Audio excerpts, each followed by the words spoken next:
Khalid bin Walid lahir di tengah keluarga Bani Makhzum, kabilah Quraisy yang dikenal sebagai tulang punggung militer Mekah.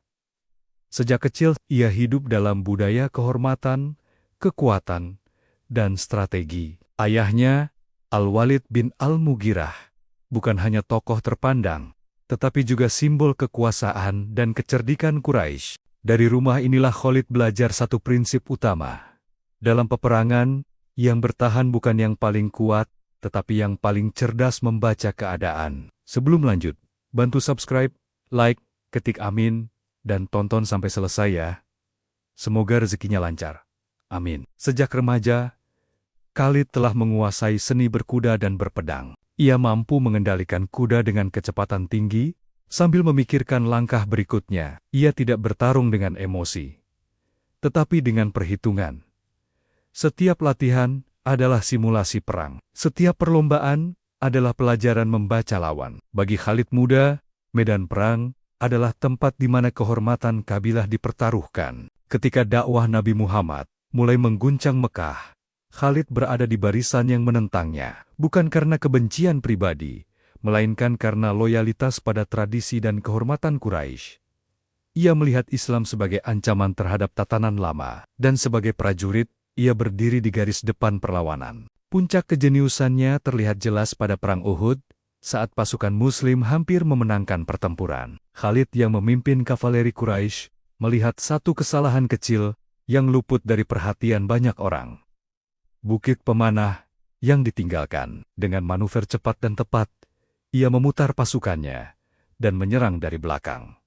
Medan berubah seketika, kemenangan berpindah tangan. Namun, kemenangan itu tidak membawa ketenangan. Khalid melihat sesuatu yang tidak bisa dijelaskan oleh logika perang. Kaum Muslim tidak runtuh. Mereka berduka, tetapi iman mereka tetap tegak. Tidak ada kepanikan massal.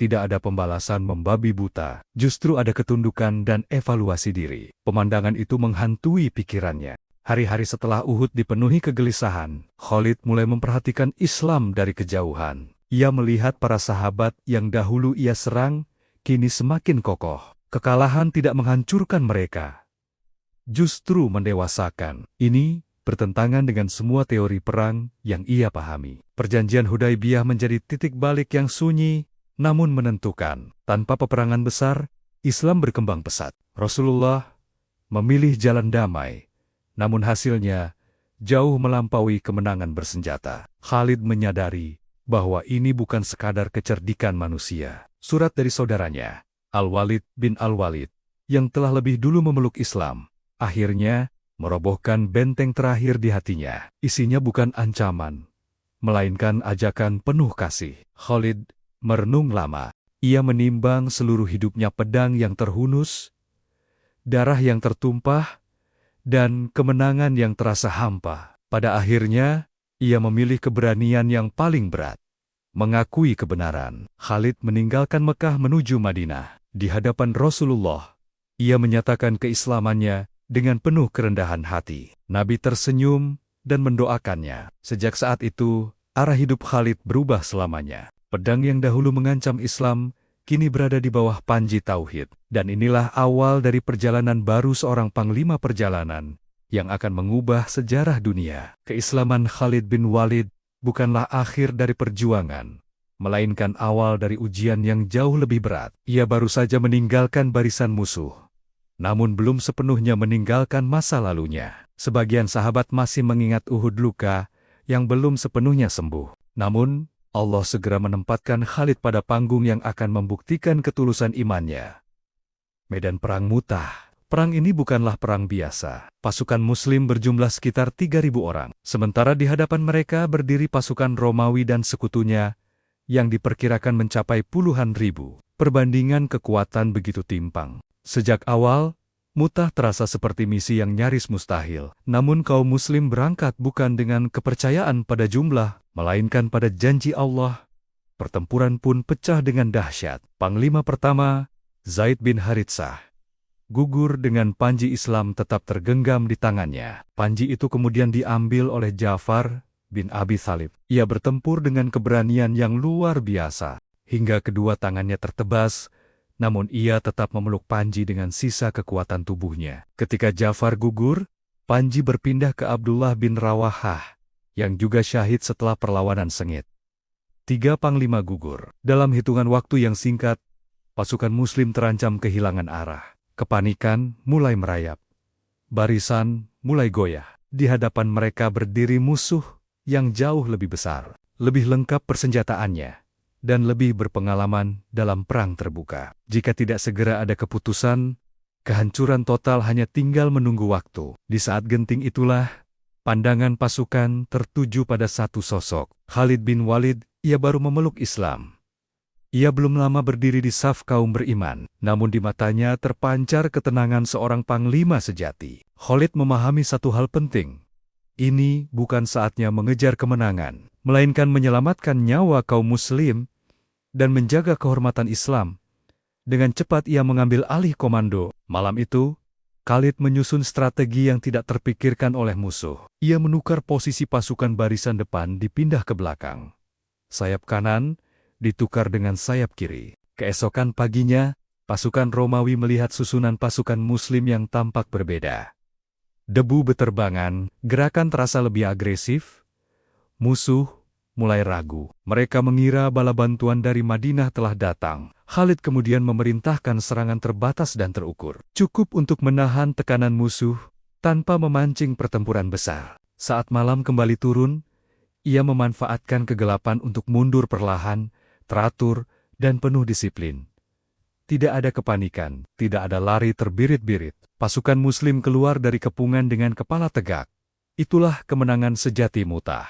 Ketika kabar itu sampai ke Madinah, Rasulullah menceritakan jalannya pertempuran seolah beliau melihatnya langsung. Para sahabat sempat bersedih, mengira pasukan telah melarikan diri. Namun Nabi menenangkan mereka dan bersabda, dengan suara yang penuh makna, bukan mereka lari, tetapi mereka kembali dengan izin Allah. Kemudian Rasulullah mengucapkan kalimat yang akan mengubah sejarah. Khalid adalah Saifullah al-Maslul, pedang Allah yang terhunus. Gelar itu mengguncang jiwa Khalid.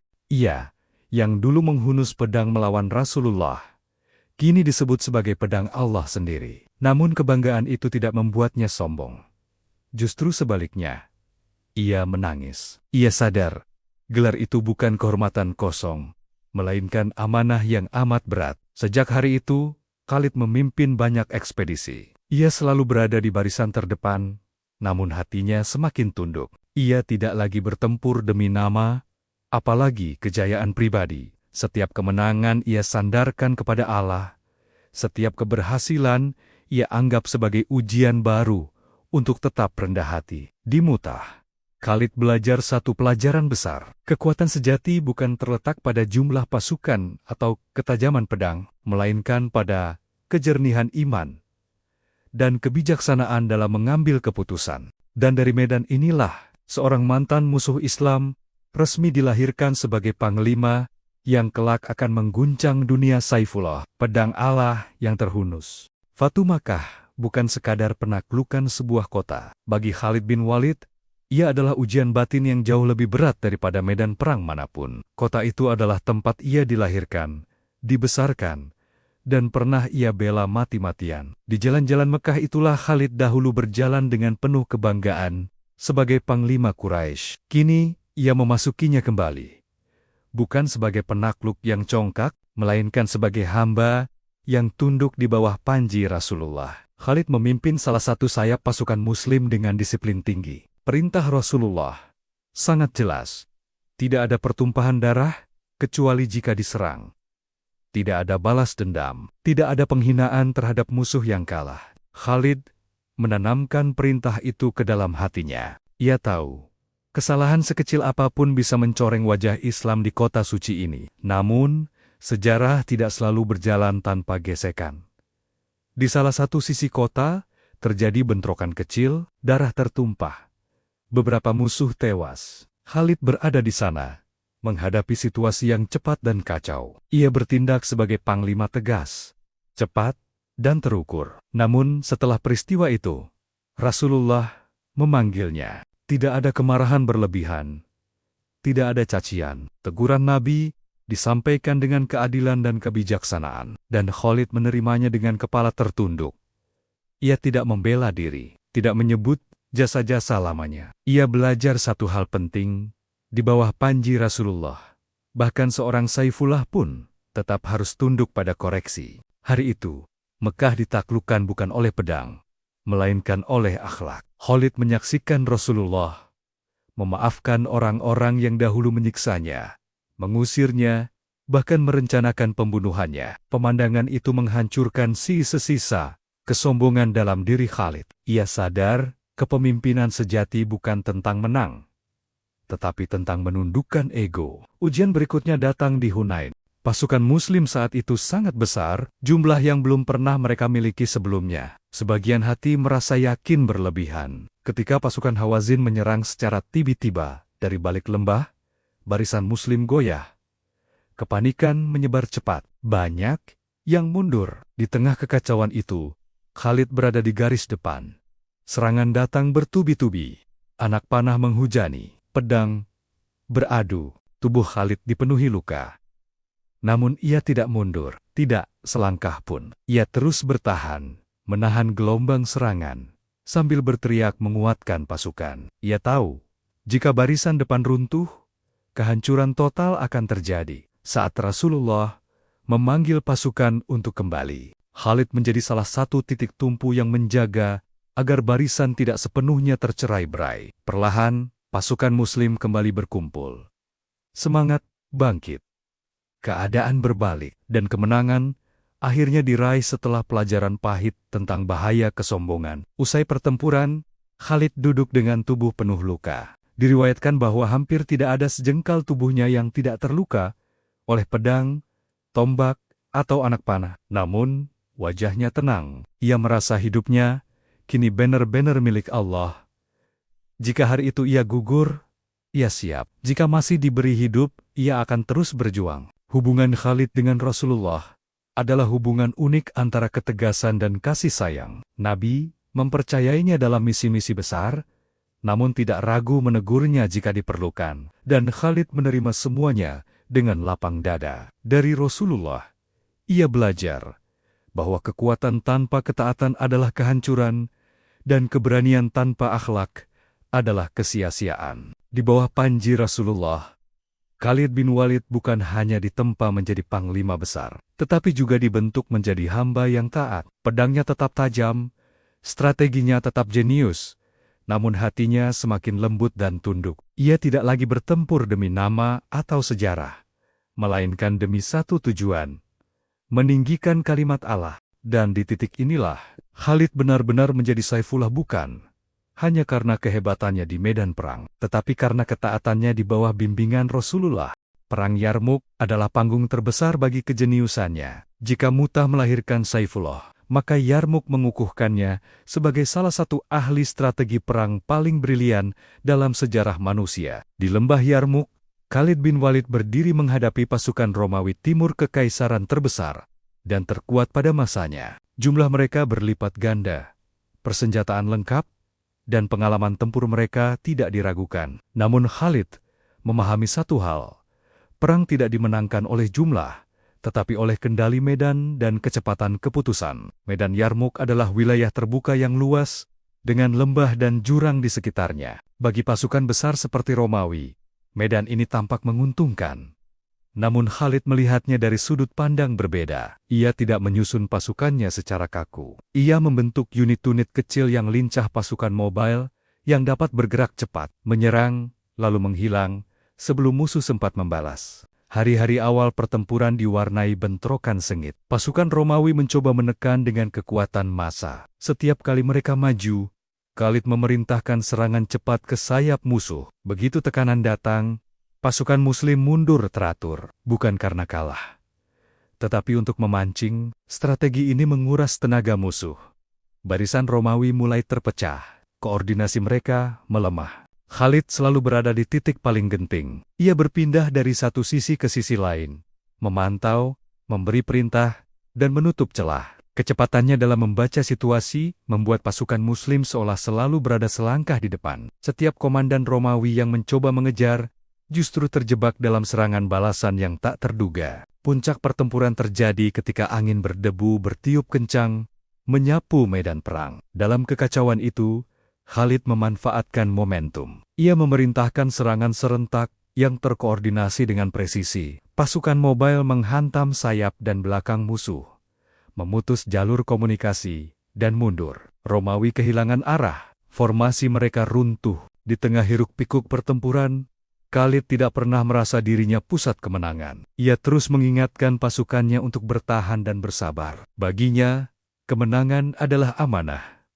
bukan alasan untuk sombong. Ia tahu, jika Allah mencabut pertolongannya, semua strategi akan runtuh dalam sekejap. Akhirnya, pasukan Romawi mundur dalam keadaan kacau. Banyak yang terperosok ke jurang Yarmuk saat mencoba melarikan diri. Kekalahan itu bukan sekadar kekalahan medan, melainkan pukulan telak bagi dominasi Romawi di wilayah Syam.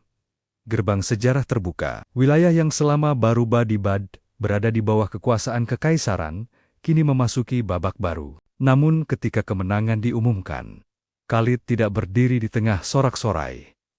Ia duduk menyendiri, menundukkan kepala. Dalam hatinya, ia tahu bahwa semua kejayaan ini hanyalah titipan. Ia bukan pemilik kemenangan, melainkan penjaga amanah. Jika hari ini Allah memberinya kemenangan, esok Allah bisa mengambilnya kembali. Yarmuk mengubah peta dunia. Kekuasaan Romawi di Syam runtuh. Islam berdiri sebagai kekuatan baru bukan hanya dengan pedang, tetapi dengan sistem dan keadilan. Dan di balik perubahan besar itu, berdiri seorang panglima yang tidak pernah mengklaim kejeniusannya sebagai miliknya sendiri. Bagi Khalid bin Walid, Yarmuk bukan akhir perjalanan. Ia hanyalah satu episode dalam pengabdian panjangnya kepada Allah. Di medan inilah dunia menyaksikan seni perang yang belum pernah ada sebelumnya. Namun yang lebih besar dari semua itu adalah pelajaran tentang kerendahan hati seorang panglima yang tahu bahwa kemenangan sejati tidak diukur dari luas wilayah, melainkan dari sejauh mana hati tetap tunduk kepada Sang Pemilik segalanya. Tidak semua ujian datang dalam bentuk musuh di medan perang. Sebagian datang dengan cara yang jauh lebih sunyi, namun jauh lebih berat. Bagi Khalid bin Walid, ujian itu datang bukan dari ujung pedang, melainkan dari sebuah keputusan kepemimpinan pada masa Khalifah Umar bin Khattab. Suatu hari, kabar itu menyebar cepat di tengah pasukan Muslim. Khalid bin Walid dicopot dari jabatannya sebagai panglima, bukan karena kesalahan strategi, bukan pula karena kekalahan. Justru saat namanya berada di puncak kejayaan, saat kemenangan demi kemenangan diraih, keputusan itu turun tanpa banyak penjelasan di hadapan publik. Sebagian pasukan terkejut, sebagian lain bingung, bahkan ada yang gelisah. Mereka terbiasa melihat Khalid sebagai simbol kemenangan. Di mata banyak orang, Khalid dan kemenangan seolah dua hal yang tak terpisahkan. Maka pertanyaan pun bermunculan. Mengapa seorang Saifullah dicopot? Namun Khalid tidak bertanya seperti itu. Saat keputusan itu sampai kepadanya, ia mendengarkan dengan tenang. Tidak ada perubahan raut wajah, tidak ada kata-kata protes. Ia hanya mengangguk dan berkata bahwa ia akan tetap berperang di bawah komando siapapun yang ditunjuk. Sikap itu mengejutkan. Banyak orang lebih mengejutkan daripada keputusan pencopotannya sendiri. Umar bin Khattab memiliki alasan yang dalam dan penuh hikmah. Ia tidak ingin umat mengaitkan kemenangan dengan sosok tertentu. Ia khawatir hati manusia mulai bergantung pada Khalid, bukan kepada Allah. Dan Umar tahu, jika ada satu orang yang mampu memahami keputusan ini tanpa luka di hati, orang itu adalah Khalid bin Walid. Dan Umar tidak salah. Khalid tetap turun ke medan perang sebagai prajurit biasa. Ia berdiri di barisan, menerima perintah, dan menjalankannya dengan disiplin yang sama, seperti saat ia memimpin ribuan pasukan. Tidak ada pengurangan semangat, tidak ada perubahan niat. Jika sebelumnya ia maju sebagai panglima, kini ia maju sebagai hamba. Banyak yang memperhatikan sikapnya. Mereka menunggu, mungkin berharap melihat tanda-tanda kekecewaan. Namun yang mereka lihat, justru keteladanan. Khalid berperang dengan keberanian yang sama, bahkan dengan kerendahan hati yang lebih dalam. Ia tidak mencari sorotan. Ia tidak menuntut pengakuan. Suatu hari, seseorang bertanya kepadanya tentang perasaannya. Khalid menjawab dengan kalimat yang kelak menjadi pelajaran abadi. Aku berperang bukan karena Umar, dan bukan pula karena jabatan. Aku berperang karena Allah. Kalimat itu bukan sekadar pernyataan, melainkan ringkasan hidupnya. Di medan perang, Khalid tetap menjadi sosok yang diandalkan. Para prajurit masih melihatnya sebagai teladan. Namun kini, pengaruhnya tidak lahir dari posisi, melainkan dari akhlak. Ia menunjukkan bahwa kepemimpinan sejati tidak selalu membutuhkan jabatan. Kadang, justru terlihat paling jelas ketika jabatan itu dicabut. Bagi Khalid, pencopotan ini adalah ujian yang lebih berat daripada Mutah atau Yarmuk. Karena di medan perang, musuh terlihat jelas. Namun dalam ujian keikhlasan, musuhnya adalah ego sendiri. Dan ego itulah yang harus ditundukkan sepenuhnya. Hari demi hari berlalu, dan Khalid tetap setia di jalan yang sama. Ia tidak pernah meninggalkan medan jihad. Ia tidak pernah menjadikan keputusan Umar sebagai alasan untuk mundur. Justru ia membuktikan bahwa kesetiaannya kepada Islam tidak bergantung pada pujian manusia. Umar bin Khattab sendiri suatu hari berkata bahwa ia tidak pernah mencopot Khalid karena kebencian, melainkan karena kecintaan dan kehati-hatian terhadap umat. Dan sejarah membuktikan, keputusan itu tidak meruntuhkan Khalid. Ia justru mengangkatnya ke derajat yang lebih tinggi derajat orang-orang yang ikhlas. Khalid bin Walid lulus dari ujian yang sering menjatuhkan banyak orang besar.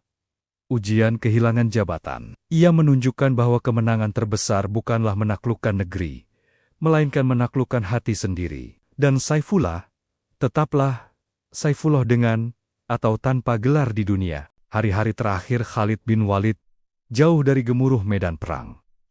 Tidak ada derap kuda, tidak ada benturan pedang, tidak ada teriakan takbir yang mengguncang langit. Sang Saifullah, yang hidupnya dihabiskan di antara tombak dan darah, kini terbaring lemah di sebuah ranjang sederhana di kota Homs.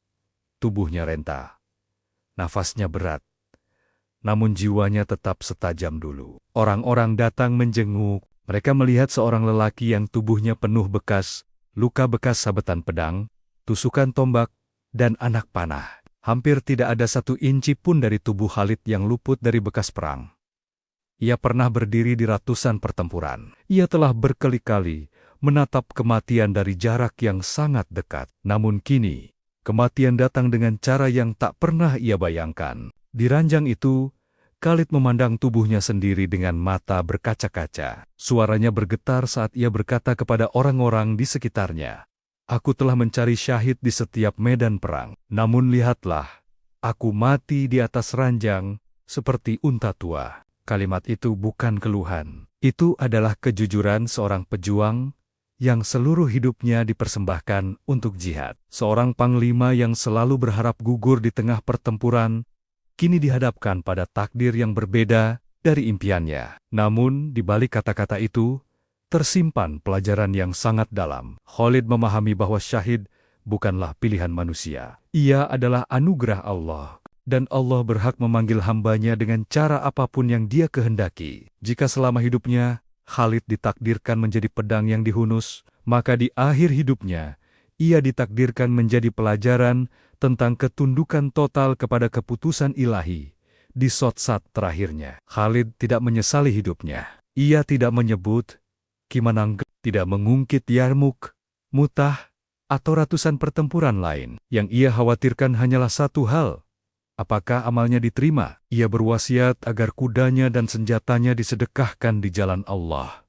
Tidak ada harta melimpah, tidak ada istana. Sang panglima besar wafat hampir tanpa meninggalkan apapun dari dunia selain nama yang harum dan teladan yang abadi. Ketika berita wafatnya Khalid bin Walid sampai kepada Umar bin Khattab, sang khalifah menangis. Umar, yang dikenal tegas dan kokoh, tak mampu menahan air matanya. Ia berkata, perempuan-perempuan Quraisy tidak akan mampu melahirkan lelaki seperti Khalid lagi. Tangisan Umar bukan hanya karena kehilangan seorang jenderal besar, tetapi karena umat telah kehilangan sosok langka seorang pejuang yang kuat di medan perang, namun lembut dan ikhlas dalam ketaatan. Khalid bin Walid wafat bukan sebagai panglima yang dielu-elukan dunia, melainkan sebagai hamba Allah yang selesai menunaikan tugasnya. Ia tidak gugur di medan perang, Namun seluruh hidupnya adalah jihad. Ia tidak mati dengan pedang di tangan, namun ia hidup dengan iman di hati. Dan justru disitulah letak keagungannya. Allah memperlihatkan kepada dunia bahwa kemuliaan seorang hamba tidak diukur dari cara ia mati, tetapi dari bagaimana ia hidup. Khalid hidup dalam ketaatan, berjuang tanpa pamrih, dan menerima setiap takdir baik kemenangan, pencopotan jabatan, maupun kematian dengan lapang dada. Saifullah telah kembali kepada pemiliknya. Pedang itu kini disarungkan. Namun jejaknya tetap tertanam dalam sejarah Islam. Kisahnya akan terus diceritakan. Bukan untuk mengagungkan perang, tetapi untuk mengajarkan keberanian, keikhlasan, dan ketundukan kepada Allah. Dan di ranjang sederhana itu, Khalid bin Walid mengajarkan pelajaran terakhirnya kepada umat, bahwa puncak jihad bukanlah bagaimana kita mati, tetapi bagaimana kita menyerahkan seluruh hidup hanya untuk Allah. Sampai jumpa di kisah berikutnya. Hanya di Serambi Kufah. Terima kasih.